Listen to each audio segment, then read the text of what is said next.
ಸರ್ಕಾರದ ಹೊಸ ನಿಯಮದಂತೆ ಅಧಿಕೃತ ಕಟ್ಟಡ ಮತ್ತು ಸ್ಥಳಕ್ಕೆ ಎ ಖಾತೆ ನೀಡುವುದು, ಅನಧಿಕೃತ ಕಟ್ಟಡ ಮತ್ತು ಸ್ಥಳಕ್ಕೆ ಬಿ ಖಾತೆ ನೀಡಲು ಸರ್ಕಾರ ಆದೇಶಿಸಿದೆ.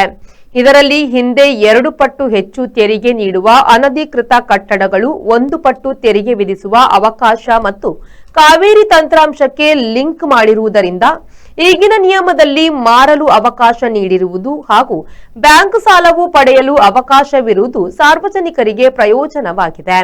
ಸರ್ಕಾರದ ಜನಪರ ಆದೇಶಕ್ಕೆ ಪುತ್ತೂರು ಜನತೆಯ ಪರವಾಗಿ ಅಭಿನಂದನೆ ಸಲ್ಲಿಸುತ್ತಿದ್ದೇನೆ ಎಂದು ನಗರ ಕಾಂಗ್ರೆಸ್ ಅಧ್ಯಕ್ಷ ಎಚ್ ಮಹಮ್ಮದ್ ಆಲಿ ಅವರು ಜನರ ಗೊಂದಲಕ್ಕೆ ತೆರೆ ಎಳೆದಿದ್ದಾರೆ.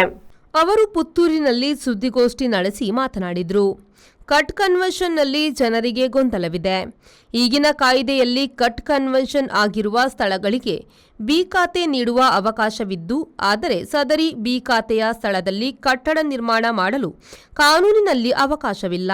ಯಾಕೆಂದರೆ ಕಟ್ ಕನ್ವರ್ಷನ್ ಆದ ಸ್ಥಳಕ್ಕೆ ಸಿಂಗಲ್ ಲೇಔಟ್ ಅನುಮೋದನೆಗೆ ಅವಕಾಶ ಇಲ್ಲದ ಕಾರಣ ಕಟ್ ಕನ್ವರ್ಷನ್ ಸ್ಥಳದಲ್ಲಿ ಮನೆ ಕಟ್ಟಲು ಈ ಕಾಯ್ದೆಯಲ್ಲಿ ಅವಕಾಶವಿರುವುದಿಲ್ಲ.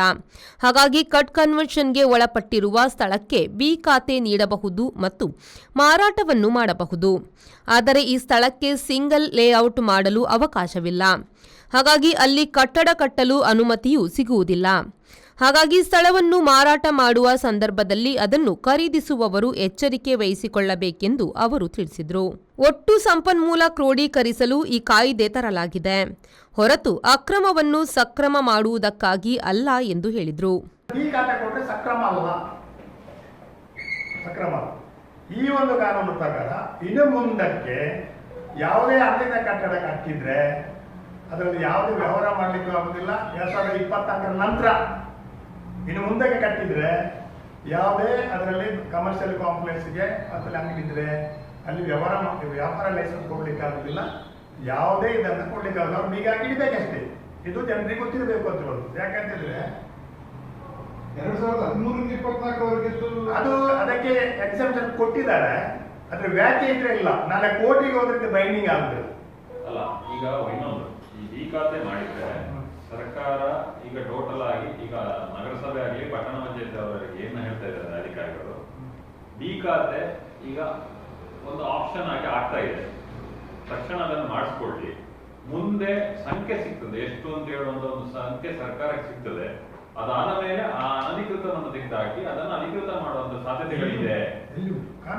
ಕಾನೂನನ್ನ ಅವರಿಗೆ ಸ್ಪಷ್ಟೀಕರಣ ಕೇಳಿದಾಗ ನೋಡಿ, ಅಧಿಕಾರಿಗಳು ಸರ್ಕಾರದ ಮುಖ್ಯ ಕಾರ್ಯದರ್ಶಿಯವರಲ್ಲಿ ಸ್ಪಷ್ಟೀಕರಣವನ್ನ ಕೇಳಿದಾಗ ಅವರು ಅದಕ್ಕೆ ಉತ್ತರವಾಗಿ ಆ ರೀತಿ ಹೇಳಿದ್ದಾರೆ. ಸುದ್ದಿಗೋಷ್ಠಿಯಲ್ಲಿ ನಗರಸಭೆ ಸದಸ್ಯ ಮೊಹಮ್ಮದ್ ರಿಯಾಜ್, ನಾಮನಿರ್ದೇಶಿತ ಸದಸ್ಯ ರೋಷನ್ ರೈ ಬನ್ನೂರು, ಮಾಜಿ ಅಧ್ಯಕ್ಷೆ ಜಯಂತಿ ಬಲ್ನಾಡು, ಭೂ ನ್ಯಾಯ ಮಂಡಳಿ ಸದಸ್ಯ ಮಂಜುನಾಥ್ ಕೆಮ್ಮಾಯಿ ಉಪಸ್ಥಿತರಿದ್ದರು. ಅನೀಶ್, ವಿ4 ನ್ಯೂಸ್, ಪುತ್ತೂರು. ನಿಮ್ಮ ಮನೆ ಅಥವಾ ಕಟ್ಟಡದ ಬಿಲ್ ದುಬಾರಿ ಬರ್ತಾ ಇದೆಯಾ? ಚಿಂತಿಸಬೇಡಿ. ವಿನಾಯಕ ಮಾರ್ಕೆಟಿಂಗ್ ಪ್ರಸ್ತುತಪಡಿಸುತ್ತಿದೆ on grid solar rooftop system. ಇದನ್ನ ನಿಮ್ಮ ಮನೆ ಅಥವಾ ಬಿಲ್ಡಿಂಗ್ ಮೇಲೆ ಅಳವಡಿಸಿ ವಿದ್ಯುತ್ ಉತ್ಪಾದಿಸುವ ಮೂಲಕ ನಿಮ್ಮ ವಿದ್ಯುತ್ ಬಿಲ್ ಅನ್ನ ಪೂರ್ತಿ ಉಳಿತಾಯ ಮಾಡುವ ಅಪೂರ್ವ ಅವಕಾಶ. ಬಿಸಿ ನೀರಿನಲ್ಲಿ ಸ್ನಾನ ಮಾಡಲು ವಿನ್ಸಮ್ ಸೋಲಾರ್ ವಾಟರ್ ಹೀಟರ್ ಅನ್ನು ಅಳವಡಿಸಿರಿ. ವಿನಾಯಕ ಮಾರ್ಕೆಟಿಂಗ್ ಕಳೆದ 28 ವರ್ಷಗಳಿಂದ ಗ್ರಾಹಕರ ಸೇವೆಯಲ್ಲಿದ್ದು, ಬಿಸಿ ನೀರು ಮಾಡುವ ಉಪಕರಣಗಳಾದ Winsome solar water heater, Winsome heat pump, Winsome gas geyser ಮತ್ತು ಸೋಲಾರ್ ರೂಫ್ ಟಾಪ್ ಸಿಸ್ಟಮ್ಗಳ ಸೇಲ್ಸ್ ಮತ್ತು ಸರ್ವಿಸ್ನೊಂದಿಗೆ ಸಾವಿರಾರು ಸಂತೃಪ್ತ ಗ್ರಾಹಕರನ್ನು ಹೊಂದಿದೆ. ಮನೆ, guest house, hostel, hotel, lodge, ಹಾಸ್ಪಿಟಲ್ಗಳಿಗೆ ಅಳವಡಿಸಲು ನಮ್ಮ ಸೋಲಾರ್ ಪ್ರಾಡಕ್ಟ್ಗಳು ಬೇಕಾದಲ್ಲಿ ಸಂಪರ್ಕಿಸಿರಿ. Vinayaka marketing, Takshila, hotel Janata deluxe ಹತ್ತಿರ, ಬಳ್ಳಲ್ಬಾಗ್, MG ರೋಡ್, ಮಂಗಳೂರು.